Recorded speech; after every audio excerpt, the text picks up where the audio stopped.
നമസ്കാരം. American president Donald ട്രംപിന്റെ സമാധാനത്തിനുള്ള Nobel മോഹം നമുക്ക് എല്ലാവർക്കും അറിയാവുന്ന കാര്യമാണ്. അതിനായി കാണിക്കുന്ന കോലാഹലങ്ങളും കോപ്രായങ്ങളും ഒക്കെ കുറച്ചധികം നാളുകളായി നമ്മൾ ഒബ്സർവ് ചെയ്യുന്നുണ്ട്. ഇന്ത്യയും പാകിസ്ഥാനും തമ്മിലുള്ള യുദ്ധം നിർത്തിയത് താനാണ്, ഗസയിൽ ഞാൻ സമാധാനം കൊണ്ടുവരും, യുക്രൈനും റഷ്യയും തമ്മിലുള്ള യുദ്ധം അവസാനിപ്പിക്കുമെന്നൊക്കെ ഒരുപാട് വാചാടോപങ്ങൾ നടത്തുന്ന ട്രംപിനെ കാണിക്കുന്നുണ്ട്. പക്ഷേ ഈ സമയത്താണ് ട്രംപിന് നാണക്കേടുണ്ടാക്കുന്ന തരത്തിൽ യുക്രൈൻ തലസ്ഥാനമായ കീവിലെ ബ്രിട്ടീഷ് കൗൺസിൽ കെട്ടിടത്തിന് നേരെ റഷ്യ ആക്രമണം നടത്തുന്നത്. സത്യത്തിൽ ഈ ഒരു ആക്രമണം അടിസ്ഥാനപരമായി വലിയ തരത്തിൽ ഒരു രാഷ്ട്രീയ പ്രശ്നമായി മാറുന്നതിനേക്കാൾ ഉപരിയായി ട്രംപിന്റെ നോബൽ മോഹത്തെ മച്ചിന്റെ പുറത്തേക്ക് തള്ളിയിട്ടിരിക്കുന്ന അവസ്ഥയാണുള്ളത്. ആക്രമണത്തിനെതിരെ പ്രതിഷേധം ശക്തമാവുന്നുണ്ട്. ഇതിലൂടെ പുടിൻ ശത്രുതയുടെ വ്യക്തമായ സന്ദേശമാണ് നൽകുന്നത്. അതായത് യുക്രൈന്റെ തലസ്ഥാനമായ കീവിലെ ബ്രിട്ടീഷ് കൗൺസിലിനെ ആക്രമിക്കുക എന്ന് പറഞ്ഞു കഴിഞ്ഞാൽ ആരൊക്കെയാണോ യുക്രൈനെ സപ്പോർട്ട് ചെയ്യുന്നത്, പിന്തുണയ്ക്കുന്നത്, ആ അംഗരാജ്യങ്ങളെ കൂടി ചോദ്യം ചെയ്യുകയാണ് റഷ്യ എന്നുള്ളതാണ്. ബ്രിട്ടീഷ് കൗൺസിലിന്റെ കെട്ടിടത്തിലും കീവിലെ തന്നെ യൂറോപ്യൻ യൂണിയൻ മിഷന്റെ ആസ്ഥാനത്തുമാണ് ആക്രമണം നടന്നത്. നമുക്കറിയാം, അലാസ്കയിൽ റഷ്യയും അമേരിക്കയും തമ്മിൽ ഉച്ചകോടി നടത്തിയിരുന്നു. ഇതിൽ പ്രധാനമായും ഒരു പ്രോസസ്സ്, അതായത് ഒരു ഘട്ടം ഘട്ടമായി യുദ്ധം അവസാനിപ്പിക്കണമെന്ന രീതിയിലാണ് കാര്യങ്ങൾ ചർച്ച വന്നത്. ഇതിന് തുടർച്ചയായി സെലൻസ്കി ട്രംപിനെ കാണാൻ എത്തുന്നു, അംഗരാജ്യങ്ങളൊക്കെ എത്തുന്ന സാഹചര്യം ഉണ്ടായി. പക്ഷേ ഇപ്പോൾ റഷ്യ വ്യക്തമാക്കുന്നത് നിങ്ങൾ പറയുന്ന ഒരു തരത്തിലുള്ള വിട്ടുവീഴ്ചകൾക്കും തയ്യാറല്ല, യുക്രൈനെ കീഴ്പ്പെടുത്തുക എന്നത് മാത്രമാണ് നിലവിലെ ആവശ്യം എന്നുള്ളതാണ്. കീവിൽ റഷ്യ ഡ്രോണുകളും ഹൈപ്പർസോണിക് മിസൈലുകളും ഉപയോഗിച്ച് നടത്തിയ ആക്രമണത്തിൽ 19 പേരാണ് ഇതുവരെ കൊല്ലപ്പെട്ടത്. ഇവരിൽ 4 കുട്ടികളും ഉൾപ്പെടുന്നുണ്ടെന്നാണ് പുറത്തുവരുന്ന വിവരം. അമേരിക്കൻ പ്രസിഡന്റ് ഡൊണാൾഡ് ട്രംപിന്റെ നീക്കങ്ങൾക്കും ഇതൊക്കെ എതിരാണ്. സമാധാനത്തിനുള്ള നോബൽ സമ്മാനം ലക്ഷ്യമിട്ടാണ് അമേരിക്കൻ പ്രസിഡന്റ് ഇടപെടലുകൾ നടത്തുന്നത് എന്നതാണ് വിലയിരുത്തൽ. അത് വ്യക്തവുമാണ്. ഇതിന് വലിയ തിരിച്ചടിയാണ് ഈ സംഭവം നൽകുന്നത്. റഷ്യൻ പ്രസിഡന്റ് വ്ളാദിമിർ പുടിനെയും യുക്രൈൻ പ്രസിഡന്റ് സെലൻസ്കിയും ഒരുമിച്ചിരുത്തി ചർച്ചകൾക്ക് ട്രംപ് ശ്രമിക്കുന്നുണ്ടായിരുന്നു. ഇതിന് വിള്ളലേൽപ്പിക്കുന്നതാണ് പുതിയ സംഭവ വികാസങ്ങൾ.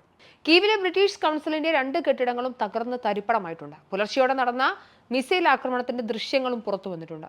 വിദേശകാര്യ വിദഗ്ധനായ മുൻ ടോറി MP ബോബ് സീലി അഭിപ്രായപ്പെടുന്നത് ബ്രിട്ടീഷ് കൗൺസിൽ കെട്ടിടത്തിന് നേരെയുള്ള ആക്രമണം പുടിൻ ഭരണകൂടത്തിൽ നിന്നുള്ള ശത്രുതയുടെ വ്യക്തമായ സന്ദേശമെന്നാണ്. ബ്രിട്ടീഷ് കൗൺസിൽ ഓഫീസിൽ യുവാക്കൾക്കായി പരിശീലന കേന്ദ്രം പ്രവർത്തിക്കുന്നുണ്ട്. രാവിലെ 9 മണി മുതലാണ് ഇവിടെ ക്ലാസുകൾ ആരംഭിക്കുന്നത്. ഈ സമയത്താണ് ആക്രമണം നടന്നിരുന്നതെങ്കിൽ വലിയ തോതിലുള്ള ആൾനാശം ഉണ്ടാകുമായിരുന്നു എന്ന കാര്യം ഉറപ്പാണ്. കഴിഞ്ഞ ജൂൺ മാസം മുതൽ റഷ്യൻ പൗരന്മാരെ ബ്രിട്ടീഷ് കൗൺസിലുമായി ബന്ധപ്പെട്ട് പ്രവർത്തിക്കുന്നതിൽ നിന്നും വിലക്കുകയും ചെയ്തിരുന്നു.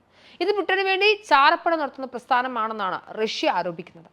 റഷ്യൻ പ്രസിഡന്റ് വ്ളാദിമിർ പുടിൻ സമാധാന പ്രതീക്ഷകളെ തകർക്കുന്നതായാണ് ബ്രിട്ടീഷ് പ്രധാനമന്ത്രി കീർ സ്റ്റാമർ ആരോപിക്കുന്നത്.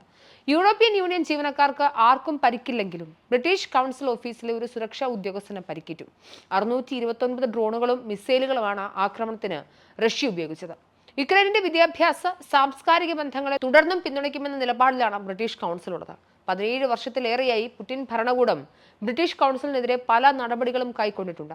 നികുതി വെട്ടിപ്പ് ചൂണ്ടിക്കാട്ടി 2007 സെന്റ് പീറ്റേഴ്സ്ബർഗിലെയും യെക്കാറ്റിൻബർഗിലെയും സ്ഥാപനങ്ങൾ അടച്ചുപൂട്ടണമെന്ന് റഷ്യൻ അധികൃതർ ആവശ്യപ്പെട്ടിരുന്നു. 2018 ബ്രിട്ടീഷ് കൗൺസിൽ റഷ്യയിലെ പ്രവർത്തനങ്ങൾ പൂർണ്ണമായും നിർത്തിവെക്കാൻ ആവശ്യപ്പെട്ടിരുന്നു.